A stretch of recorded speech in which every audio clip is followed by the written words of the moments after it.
പ്രിയമുള്ളവരെ, എത്രയോ വലിയ തീക്ഷ്ണതയോടെയാണ് നമ്മളെല്ലാവരും തന്നെ കർത്താവിൻ്റെ പക്കൽ വരുന്നതും ജപമാല പ്രാർത്ഥന മുതൽ ഉണർവോടെ തീക്ഷ്ണതയോടെ പ്രാർത്ഥിക്കുന്നു.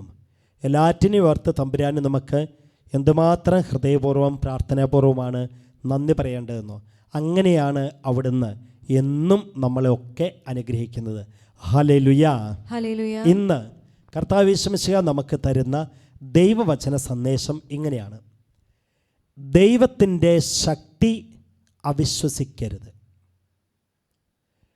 ദൈവത്തിൻ്റെ ശക്തി അവിശ്വസിക്കരുത്.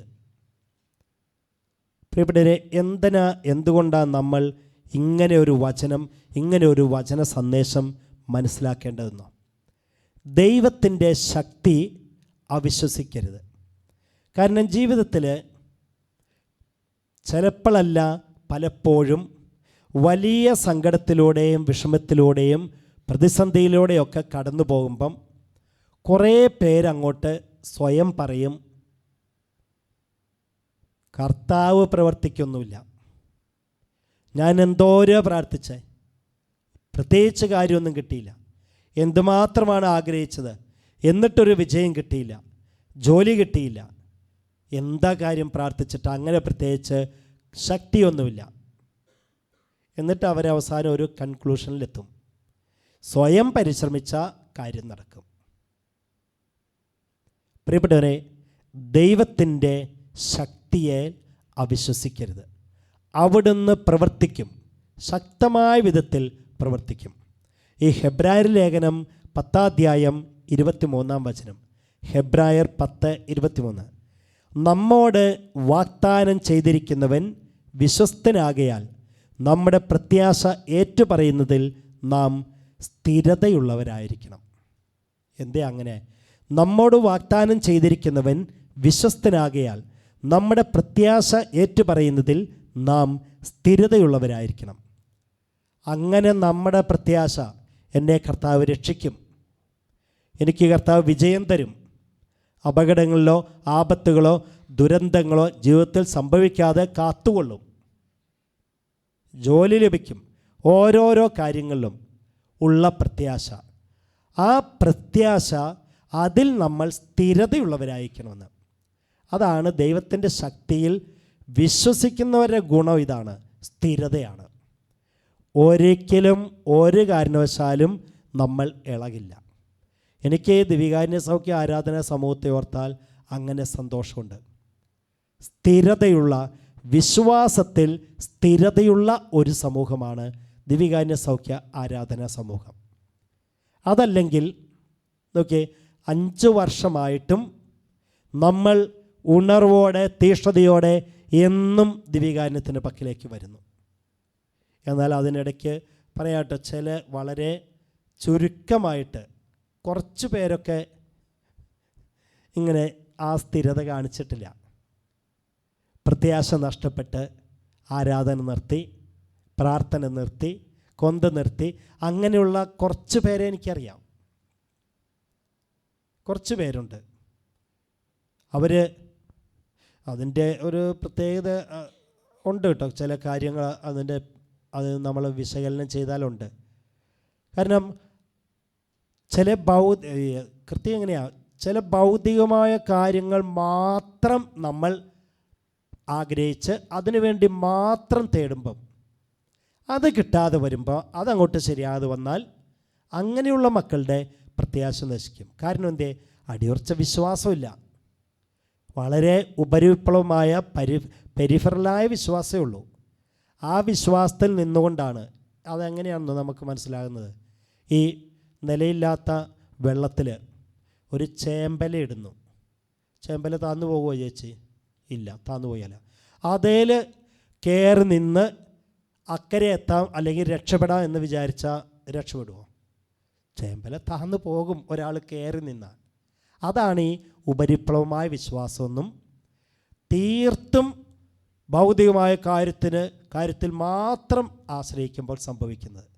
അപ്പോൾ അങ്ങനെയുള്ള ബാലിശമായ വിശ്വാസത്തിൽ നിന്നുകൊണ്ട് ചില കാര്യങ്ങൾക്കായി പ്രാർത്ഥിക്കുമ്പോൾ, ആഗ്രഹിക്കുമ്പോൾ അത് കിട്ടാതെ വരുന്നു. ഉടനെ സ്ഥിരതയില്ലാതെ വിശ്വാസം ക്ഷയിച്ചു പോകുന്നു. എന്നാൽ വിശ്വാസത്തിന് ആഴമുണ്ടെങ്കിൽ പ്രിയപ്പെട്ടവരെ, നമ്മൾ ഓർത്തോ, ഓരോരോ നിയോഗങ്ങൾ അത് ഭൗതികമായാലും ആത്മീയമായാലും നമ്മൾ ആഗ്രഹിച്ച് ചോദിക്കുന്ന സമയത്ത് നിറവേറാൻ ശരിയാകുന്നില്ലെങ്കിലും നമ്മുടെ പ്രാർത്ഥന അത് സ്ഥിരതയുണ്ടായിരിക്കും, നമ്മുടെ പ്രത്യാശ സ്ഥിരതയുള്ളതായിരിക്കും. അങ്ങനെ സ്ഥിരതയോടെ പ്രത്യാശിച്ച് പ്രാർത്ഥിക്കുമ്പോഴോ ആ കാര്യങ്ങൾ നടക്കും, നിറവേറുക തന്നെ ചെയ്യും.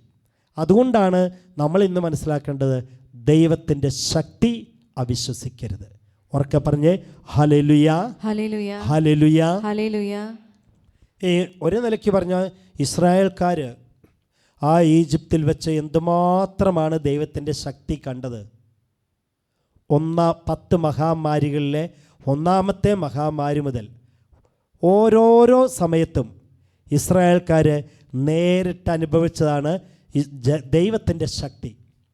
അങ്ങനെ 10ാമത്തെ മഹാമാരിയും കഴിഞ്ഞ് ഇസ്രായേൽക്കാർ രക്ഷപ്പെട്ട് പോരുമ്പം ആ ചെങ്കടലിൻ്റെ അടുത്തെത്തിയപ്പം അവർ ദൈവത്തിൻ്റെ ശക്തി അവിശ്വസിച്ചു. അവർ അവിശ്വസിച്ചു ദൈവത്തിൻ്റെ ശക്തിയിൽ. അതുകൊണ്ടാണ് പെറുപെറുത്തുകൊണ്ട് ആകപ്പാടെ ദേഷ്യം വന്ന് മോശയോടും അഹ്റോനോടും പറഞ്ഞത്. അവർ പറഞ്ഞു, സംഖ്യയുടെ പുസ്തകം 14 അധ്യായം 1 തൊട്ടുള്ള വചനം, അവർ മോശയ്ക്കും അഹ്റോനെതിരായി പെറുപെറുത്തു. അവർ പറഞ്ഞു, ഈജിപ്തിൽ വെച്ച് ഞങ്ങൾ മരിച്ചിരുന്നുവെങ്കിൽ, ഈ മരുഭൂമിയിൽ വെച്ച് ഞങ്ങൾ മരിച്ചെങ്കിൽ വാളിനിരയാകാൻ കർത്താവ് ഞങ്ങളെ ഈ ദേശത്തേക്ക് കൊണ്ടുവന്നത് എന്തിന്? കാരണം എന്തേ? സ്ഥിരതയുള്ള പ്രത്യാശയില്ല, സ്ഥിരതയുള്ള പ്രത്യാശയില്ല. അപ്പം നമ്മൾ ഒരു കാര്യം നമ്മളൊക്കെ മനസ്സിലാക്കണേ. ഇപ്പം നമ്മൾ ഇത്രയും വർഷം ജീവിച്ചു. ഞാനാണെങ്കിൽ ഇതാ 58, ഇപ്പോൾ 59ാമത്തെ വർഷത്തിലേക്ക് ജീവിക്കാനായിട്ട് കാലെടുത്ത് വെക്കാൻ ഒരുങ്ങിക്കൊണ്ടിരിക്കുന്നു. നമ്മളിൽ ഒത്തിരിയേറെ പേര് 50, 55, 60, 65 ഒക്കെ ആയിട്ട് വർഷങ്ങൾ. അപ്പോൾ ഇത്രയും വർഷത്തെ പിന്നോട്ടുള്ള കാര്യങ്ങൾ നമ്മളൊന്ന് ഓർത്താൽ എന്തുമാത്രം സാഹചര്യങ്ങളിലാണ് നമ്മളെ കർത്താവ് സംരക്ഷിച്ചിട്ടുള്ളത്. അപകടങ്ങളിൽ നിന്ന്, സംഭവിക്കാമായിരുന്ന വലിയ ദുരന്തങ്ങളിൽ നിന്ന്, ജീവിതത്തിലെ ദുരിതങ്ങളിൽ നിന്ന്, രോഗത്തിൽ നിന്ന്, ഇങ്ങനെ ഭൗതികവും ഇനി പല തരത്തിലുള്ള കൊടും പാപത്തിൽ നിന്ന്, പാപസാഹചര്യങ്ങളിൽ നിന്ന് ഒക്കെ കർത്താവ് നമ്മളെ കാത്തുരക്ഷിച്ചു. അപ്പോൾ ഇന്നും ഈ ദിവസങ്ങളിലും എന്നെങ്കിലുമൊക്കെ ചില പ്രതിസന്ധികൾ ജീവിതത്തിൽ ഉണ്ടായാൽ ഉടനെ നമ്മൾ ചിന്തിക്കേണ്ടതേ, ഇത്രയും കാലം എന്നെ കർത്താവ് ഒരു പോറൽ പോലും സംരക്ഷിച്ചല്ലോ. ഞാൻ പറയുവാണെങ്കിൽ ഈ 58 വർഷം എന്നെ കർത്താവ് ഇതുപോലെ ഉള്ളംകൈയിൽ കാത്ത് രക്ഷിച്ചില്ലേ, പിന്നെ എന്തിനാണ് ഇനി നാളെയോ ഒക്കെ ഒരു ചെറിയ ബുദ്ധിമുട്ടോ പ്രശ്നമോ വന്നാൽ ഉടനെ തന്നെ അസ്വസ്ഥപ്പെടുന്നത്? കർത്താവ് രക്ഷിക്കും. കർത്താവിൻ്റെ ശക്തിയിൽ അവിശ്വസിക്കരുത്. നമ്മൾ ഓരോരുത്തരും ഇങ്ങനെ തന്നെ ആയിരിക്കണം. നമ്മൾ ഓരോരുത്തരും ചിലപ്പോൾ ചില രോഗങ്ങൾ വന്നവരുണ്ട്, എന്നാൽ അതൊക്കെ മാറി. എന്നിട്ടോ നാളെയോ നാളത്തെ കഴിഞ്ഞോ ഏതെങ്കിലും ദിവസം ഒരു രോഗം വന്നാൽ, എന്നാലും വീണ്ടും എനിക്ക് ഇന്ന രോഗം വന്നല്ലോ എന്നോർത്ത് നിരാശപ്പെടുകയല്ല. കഴിഞ്ഞ കാലഘട്ടങ്ങളിൽ എനിക്കിങ്ങനെ മാരക രോഗം വന്നു, അത് കർത്താവ് സുഖപ്പെടുത്തിയല്ലോ, അതുകൊണ്ട് ഈ അസുഖവും ഈശോ സൗഖ്യപ്പെടുത്തി എന്നെ രക്ഷിക്കുമെന്ന് പ്രത്യാശിക്കണം. അതിനെയാണ് പ്രിയപ്പെട്ടവരെ സ്ഥിരതയുള്ള വിശ്വാസം എന്ന് പറയുന്നത്, സ്ഥിരതയുള്ള പ്രാർത്ഥന എന്ന് പറയുന്നത്. അതാണ് ഇന്ന് നമ്മൾ മനസ്സിലാക്കുന്നത്. ദൈവത്തിൻ്റെ ശക്തിയെ അവിശ്വസിക്കരുത്. വളരെ ഉയർത്തി ഉറക്കെ പറഞ്ഞേ ഹല്ലേലൂയ, ഹല്ലേലൂയ, ഹല്ലേലൂയ, ഹല്ലേലൂയ. അപ്പം നമ്മളെ കർത്താവ് രക്ഷിക്കുന്നേ, അതങ്ങോട്ട് ഉള്ളിൽ ഉറപ്പിക്കണം. ദൈവത്തിൻ്റെ ശക്തിയെ ഒരു കാരണവശാലും അവിശ്വസിക്കരുത്. കർത്താവ് അതിശക്തമായ വിധത്തിൽ നമ്മളെ രക്ഷിക്കും, നമുക്കായി പ്രവർത്തിക്കും, നമുക്കായി നിലകൊള്ളും. ഈ ഇസ്രായേൽക്കാർക്ക് പറ്റിയ അബദ്ധം അതല്ലേ? 10 വലിയ മഹാമാരികൾ അയച്ച് ഇസ്രായേൽക്കാരെ ഈജിപ്തിൽ നിന്ന് രക്ഷിച്ചിട്ടും അതൊന്നും മനസ്സിൽ ഓർക്കാതെ ഇവിടെ ഒരു ചെങ്കടൽ കണ്ടു, അന്നത്തേനും ഇനി എങ്ങനെ രക്ഷപ്പെടും, എന്തിനാണ് ഇങ്ങോട്ട് കൊണ്ടുവന്നത് എന്നും ചോദിച്ച് വിശ്വാസ സ്ഥിരതയില്ലാതെ വിലപിക്കുന്ന ഒരു സമൂഹം. വീണ്ടും നമ്മൾ കാണുന്നുണ്ട്, അവർ തന്നെ ആ ചെങ്കടലും കടന്ന് പിന്നെ മരുഭൂമിയിലെത്തിപ്പം അവിടെ വെള്ളമില്ലാതെ വന്നപ്പോഴത്തേനും ഉടനെ പിറപിറുക്കാൻ തുടങ്ങി. എന്തിനാണ് ഞങ്ങളെ ഇങ്ങോട്ട് കൊണ്ടുവന്നത്, ഈ മരുഭൂമിയിൽ കിടന്ന് ഇങ്ങനെ വെള്ളം കുടിക്കാതെ ചത്ത് എല്ലാവരും മരിക്കാൻ വേണ്ടിയിട്ടാണ്. അപ്പോൾ വെള്ളം കണ്ടാലും അവിശ്വാസം, വെള്ളം കാണാതെ വരണ്ട നിലം കണ്ടാലും അവിശ്വാസം. അപ്പോൾ പിന്നെ എന്ത് ചെയ്യും, എങ്ങനെ രക്ഷിക്കും? ഇതാണ് പ്രിയപ്പെട്ടവരെ, നമുക്ക് വിശ്വാസ സ്ഥിരത വേണം. ദൈവത്തിൻ്റെ ശക്തിയെ അവിശ്വസിക്കരുത്. വളരെ ഉയർത്തി ഉറക്കെ പറഞ്ഞേ ഹല്ലേലൂയ, ഹല്ലേലൂയ, ഹല്ലേലൂയ, ഹല്ലേലൂയ. ഇതാ സംഖ്യയുടെ പുസ്തകം 14 അധ്യായം 3-ാം വചനം. ഞങ്ങളുടെ ഭാര്യമാരും കുഞ്ഞുങ്ങളും ശത്രുക്കൾക്ക് ഇരയായി തീരുമല്ലോ, ഈജിപ്തിലേക്ക് തിരികെ പോകുന്നതല്ലേ നല്ലത്. വീണ്ടും 26-30, സംഖ്യ 14:26-30. കർത്താവ് മോശയോടും അഹരോനോടും അരുളി ചെയ്തു, വഴിപിഴച്ച ഈ സമൂഹം എത്ര നാൾ എനിക്കെതിരെ പിറുപിറുക്കും. നല്ലോണം ഒന്ന് ശ്രദ്ധിച്ചോട്ടോ. കർത്താവ് ശമശക ആരെയാണ് വഴിപിഴച്ച സമൂഹം എന്ന് വിളിച്ചത്? ആരെയാ? വിശ്വാസ സ്ഥിരതയില്ലാതെ പ്രത്യാശ നഷ്ടപ്പെട്ട് ഇങ്ങനെ ജീവിക്കുന്ന ആ ഇസ്രായേൽക്കാരെ. ഒരു വിശ്വാസ സ്ഥിരതയില്ല, പ്രത്യാശയിലും സ്ഥിരതയില്ല. ഇങ്ങനെ നമ്മളൊക്കെ പറയുന്ന പോലെ കണ്ടപടി ചന്തം എന്ന് പറയുന്ന പോലെ ഇങ്ങനെ നേരം വെളുക്കുന്നു, കണ്ട പോലെ അങ്ങോട്ട് ജീവിക്കുന്നു. പ്രിയപ്പെട്ടവരെ, ഒരു സൗഖ്യം കിട്ടിയാൽ ആകപ്പാടെ ബഹളമയമായി വിശ്വാസത്തിൻ്റെ ഉന്നത ശൃംഖങ്ങളിലെത്തി. പിറ്റേ ദിവസം ഒരു ജലദോഷം വന്നാൽ ഇത് അപ്പോഴും ആകപ്പാടെ സങ്കടമായി ബഹളമയമായി അവിശ്വാസത്തിൻ്റെ, വിശ്വാസ സ്ഥിരതയില്ലായ്മയുടെ പടുകുഴിയിലെത്തി. ഇത് എന്നിൽ നിന്നോ നമ്മളിൽ നിന്നോ കർത്താവ് ഉദ്ദേശിക്കുന്നില്ല. 5 കൊല്ലമായില്ലേ നമ്മളെ കർത്താവ് നയിക്കുന്നു, 5 വർഷമായില്ലേ. ഇനി എന്തിന് നമ്മൾ അവിശ്വസിക്കണം? എന്തിന് പ്രത്യാശയില്ലാത്തവരെ പോലെ ജീവിക്കണം? ഏത് സാഹചര്യത്തിലും പ്രത്യാശിക്കണം. കർത്താവ് നമ്മളെ കൈവിടില്ല എന്ന്, കർത്താവ് നമ്മളെ രക്ഷിക്കുമെന്ന്. അതിനിടയ്ക്ക് ചിലപ്പോഴൊക്കെ നമ്മളിൽ നിന്ന് മാനുഷികമായ വികാരപരമായ ചിലപ്പോൾ ചില വീഴ്ചകളൊക്കെ വരും. പക്ഷേ പ്രിയപ്പെട്ടവരെ, അപ്പോഴും നമ്മൾ ചിന്തിക്കണം, എൻ്റെ ബലഹീനത കൊണ്ടാണ്, എൻ്റെ ഏതെങ്കിലും വികാരപരമായ ഒരു തള്ളിച്ചുകൊണ്ടാണ് ഇത് വന്നത്. എന്നാലും കർത്താവ് അതിൽ നിന്നും എന്നെ രക്ഷിച്ചോളും. അതിൻ്റെ പേരിൽ ഞാനാകപ്പാടെ വീണുടഞ്ഞ് തകർന്ന് തരിപ്പണമാവില്ല. അതല്ലേ പൗലോസ്ലീഹ പറഞ്ഞത്, എൻ്റെ ബലഹീനതയിലാണ്, നിൻ്റെ ബലഹീനതയിലാണ് എൻ്റെ ശക്തി കൂടുതൽ പ്രകടമാകുന്നതെന്ന് കർത്താവ് പൗലോസ്ലീഹയോട് പറഞ്ഞു. അപ്പോൾ പ്രിയപ്പെട്ടവരെ, നമുക്കാവശ്യം ഒരു ബലഹീനതയുമില്ലാതെ കാരിരുമ്പ് പോലെ നിലകൊള്ളുന്ന ആളായിത്തീരുക എന്നുള്ളതല്ല. നമ്മളിന്ന് കർത്താവ് അതൊട്ട് ആഗ്രഹിക്കുന്നുമില്ല, ഉദ്ദേശിക്കുന്നുമില്ല. എല്ലാ ബലഹീനതകളോടും കൂടിയാണ് കർത്താവ് എല്ലാ ശിഷ്യന്മാരെയും തിരഞ്ഞെടുത്തത്. ക്ഷിപ്രകോപം, എടുത്തുചാട്ടം, ദേഷ്യങ്ങൾ, അരിശങ്ങൾ, അധികാരത്തിന് വേണ്ടിയിട്ടുള്ള ആർത്തികൾ, 1-ാം സ്ഥാനത്തിന് വേണ്ടിയിട്ടുള്ള വടംവലി, ഇതൊക്കെ എല്ലാ ബലഹീനതകളോടും കൂടിയാണ് ഈശോ ശിഷ്യന്മാരെ തിരഞ്ഞെടുത്തത്. അല്ലെങ്കിൽ ഈശോയ്ക്ക് തിരഞ്ഞെടുക്കാമായിരുന്നു ആദ്യം ഓരോരുത്തരെ പിടിച്ച് ബലഹീനതകളൊക്കെ മാറുന്നത് വരെ പരിശീലനം കൊടുത്തതിന് ശേഷം ശിഷ്യന്മാരാക്കി തിരഞ്ഞെടുക്കുക. അങ്ങനെയല്ല, സകല ബലഹീനതകളോടും കൂടി. അതല്ല ശരിക്കും പറഞ്ഞാൽ എൻ്റെയൊക്കെ ധൈര്യം, നമ്മളൊക്കെ ധൈര്യമായിരിക്കേണ്ടത്. എന്ത് ബലഹീനതയുണ്ടെങ്കിലും പ്രിയപ്പെട്ടവരെ, വിശ്വാസ സ്ഥിരത, പ്രത്യാശ സ്ഥിരത കാണിച്ചാൽ മതി. കർത്താവ് നമ്മളെ കാത്തുകൊള്ളും, കർത്താവ് നമ്മളെ നയിക്കും, കർത്താവ് നമ്മളെ ഇങ്ങനെ അഭിഷേകം ചെയ്ത് വഴി നടത്തും.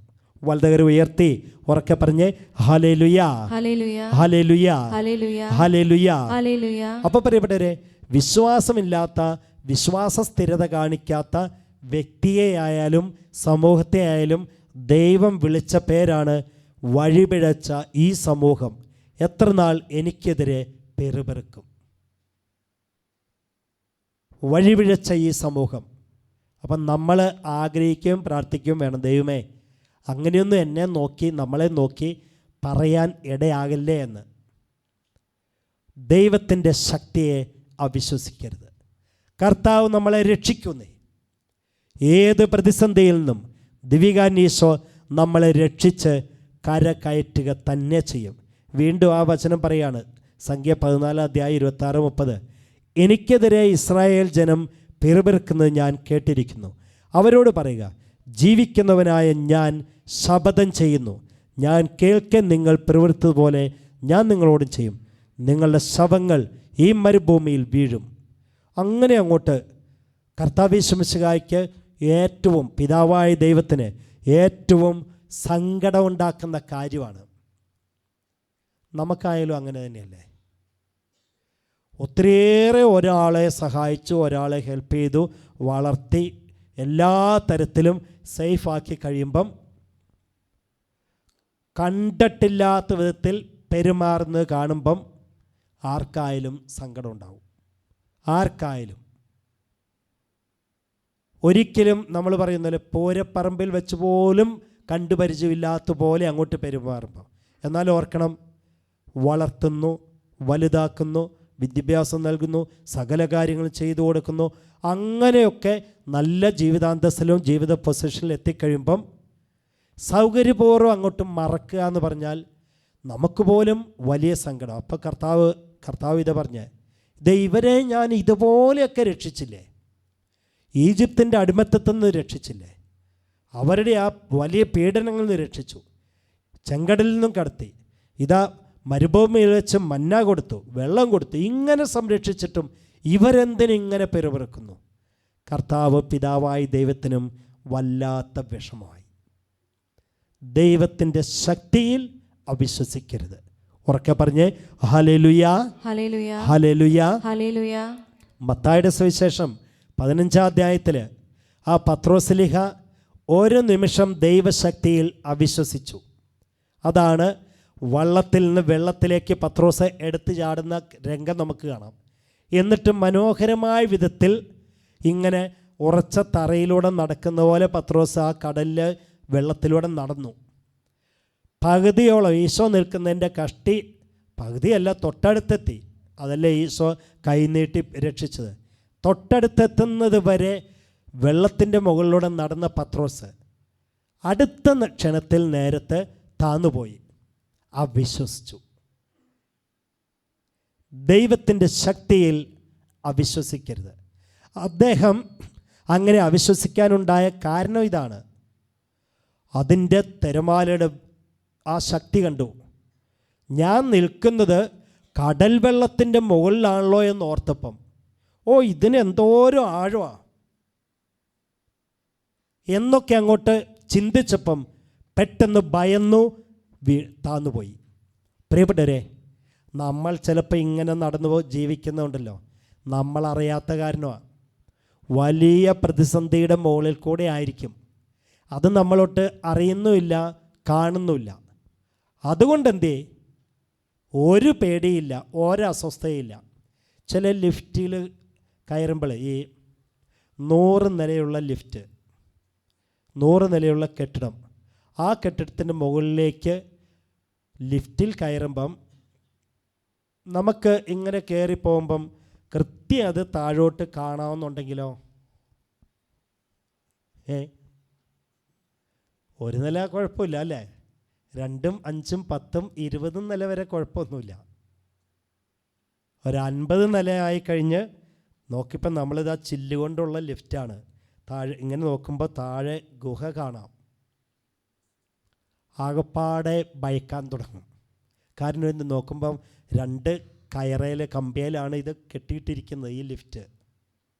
അപ്പോൾ 80-ാം നില 90-ാം നിലയൊക്കെ എത്തുമ്പോഴത്തേനും ചിലവർക്ക് ഹാർട്ട് അറ്റാക്ക് വരും, താഴോട്ട് നോക്കിയാൽ. അപ്പോൾ എന്തേ പേടി വരാത്തത്? എപ്പോഴും നമ്മൾ നിൽക്കുന്നതൊരു മുറിയിലാണെന്നുള്ള പ്രതീതിയാണ് അല്ലേ? ലിഫ്റ്റിൽ കയറുമ്പം ഏത് നേരത്തും അത് 100-ാം നില വരെ എത്തുമ്പോഴും കൃത്യം മുറിയിൽ നിൽക്കുന്ന പോലെയുള്ള ഒരു ഫീലിംഗ് ആണ്.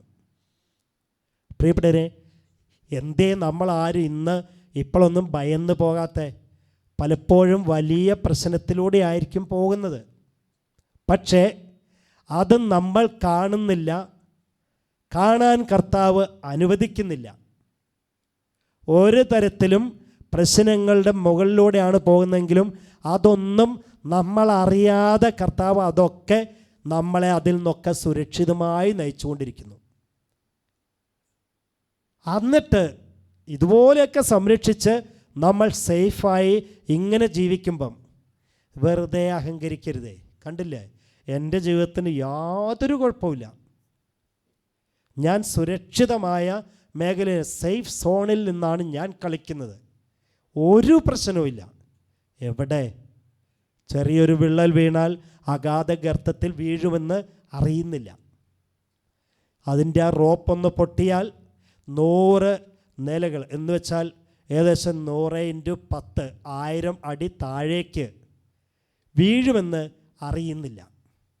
അപ്പോൾ പ്രിയപ്പെട്ടവരെ, നമ്മൾ ഓരോരുത്തരും തിരിച്ചറിയണം, ഓരോ നിമിഷവും നമ്മളെ കാത്തുരക്ഷിക്കുന്ന കർത്താവ്, പ്രത്യാശ ഈ കർത്താവിലാണ്. കർത്താവിലുള്ള ശക്തിയിൽ, കർത്താവിൻ്റെ ശക്തിയെ ഒരു കാരണവശാലും അവിശ്വസിക്കരുത്. വിശ്വസിക്കണം, എന്നെ കർത്താവ് രക്ഷിക്കുമെന്ന്. വിശ്വസിക്കണം, നമ്മളെ കർത്താവ് രക്ഷിക്കുമെന്ന്.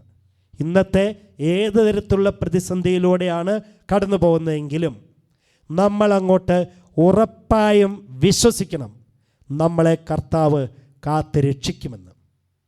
അതുകൊണ്ടാണ് കർത്താവിൻ്റെ ശക്തിയെ ഒരിക്കലും ഒരു കാരണവശാലും അവിശ്വസിക്കരുത്.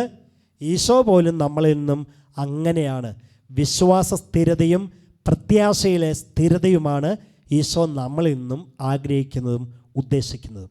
അതുകൊണ്ടല്ലേ പ്രിയപ്പെട്ടവരെ, ദൈവവചനം നമുക്ക് ശക്തമായും കൃത്യമായും പറഞ്ഞു തന്ന് നമ്മളെ പഠിപ്പിക്കുന്നുണ്ട്. ദൈവവചനം നമ്മളോട് പറയുന്നത് ഇങ്ങനെയല്ലേ?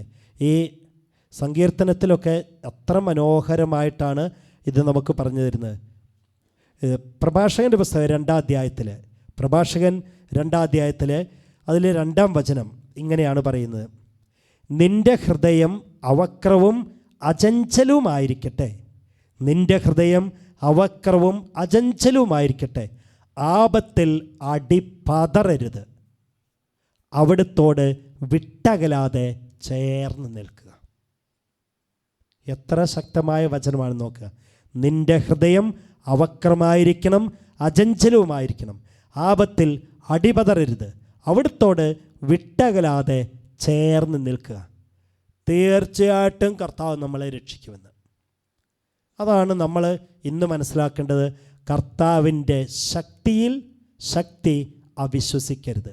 വീണ്ടും പ്രഭാഷകൻ 2-ാം അധ്യായത്തിലെ 6-ാം വചനം പറയുന്നത് എങ്ങനെയാണ്? കർത്താവിൽ ആശ്രയിക്കുക, അവിടുന്ന് നിന്നെ സഹായിക്കും. ഒരു സംശയവുമില്ല, കർത്താവിൽ ആശ്രയിക്കുക, അവിടുന്ന് നിന്നെ സഹായിക്കും. അപ്പോൾ പ്രിയപ്പെട്ടവരെ, ഇന്ന് ചിലപ്പോൾ രോഗമായിരിക്കും, കടഭാരമായിരിക്കും, ജോലിയില്ലായ്മയായിരിക്കും, ഒരു ഇൻ്റർവ്യൂ പോലും കിട്ടുന്നില്ലായിരിക്കും, ചിലപ്പോൾ ജീവിതത്തിൽ ചില പ്രതിസന്ധിയിലൂടെ, പ്രശ്നങ്ങളിലൂടെ, വ്യക്തിപരമായി ഉള്ള പ്രതിസന്ധികളിലൂടെ കടന്നു പോകുന്നുണ്ടാവും. പക്ഷേ കർത്താവിൽ ആശ്രയിക്കുക, അവിടുന്ന് നിന്നെ സഹായിക്കും. അവിടുന്ന് നമ്മളെ സഹായിക്കും, രക്ഷിക്കുക തന്നെ ചെയ്യും. ഒറ്റ കാര്യമാണ് കർത്താവ് നമ്മളിൽ നിന്ന് ആവശ്യപ്പെടുന്നത്: കർത്താവിൻ്റെ ശക്തി അവിശ്വസിക്കരുത്. അപ്പോൾ അതിൻ്റെ ഓപ്പോസിറ്റ് എന്നതാ, കർത്താവിൻ്റെ ശക്തി വിശ്വസിക്കണം. എങ്ങനെ? എന്നെ കർത്താവ് രക്ഷിക്കുമെന്ന്.